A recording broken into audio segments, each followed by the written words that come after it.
দীর্ঘ ১৬ বছরের জুলুম নির্যাতন ও দীর্ঘতম অবরুদ্ধ জুলাইয়ের পর বুক ভরে শ্বাস নেয়ার দিন ৫ আগস্ট ২০২৪।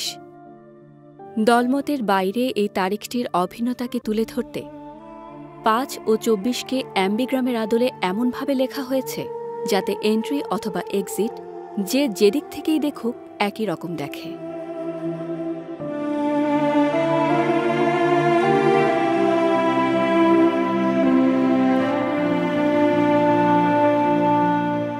বৃত্তাকার বেদির উপর নিরবচ্ছিন্ন রেখায় যূথবদ্ধভাবে দাঁড়িয়ে থাকা, একই সাথে একতাবদ্ধ ও স্বতন্ত্র ৮টি স্তম্ভ ধারণ করে আছে সমাজের বিভিন্ন শ্রেণীপেশার মানুষের ঐক্য, যে ঐক্যে ছিল না ধর্ম, দল, মত ও মতাদর্শিক বিভেদের ছেদবিন্দু। সবাই মিলে একটাই পক্ষ, বাংলাদেশ।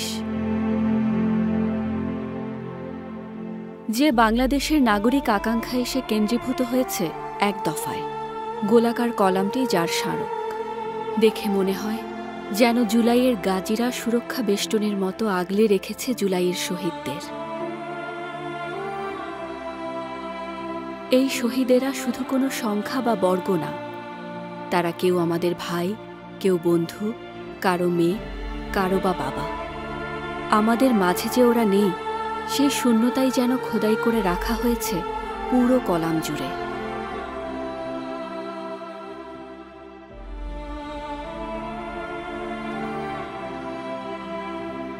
মূল স্তম্ভ ঘিরে বৃত্তাকার বেদির চারপাশে অর্ধবৃত্তাকার দেয়ালের উত্তল অংশে স্থান পেয়েছে শোষণ ও বঞ্চনার বিরুদ্ধে আমাদের দীর্ঘ সংগ্রামের ইতিহাস।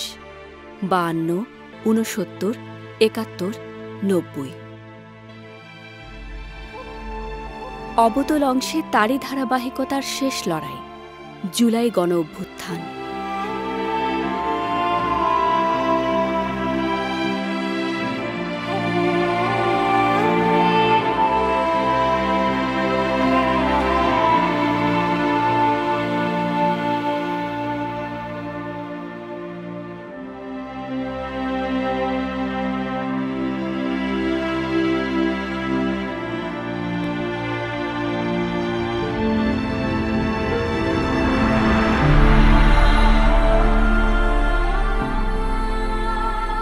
এই লড়াইয়ে যারা প্রাণ দিয়েছে তারা যেন শুধু শহীদ বর্গের আড়ালে হারিয়ে না যায়, যেন নাম ধরে স্মরণ করতে পারি ব্যক্তিগত পরিচয়।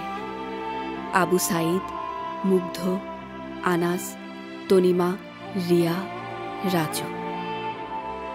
সিম্বলিক কবরগুলো আমাদেরকে ওদের আত্মত্যাগের আরও মুখোমুখি দাঁড় করিয়ে দেয়, যেন রুহের আরও কাছাকাছি আনে।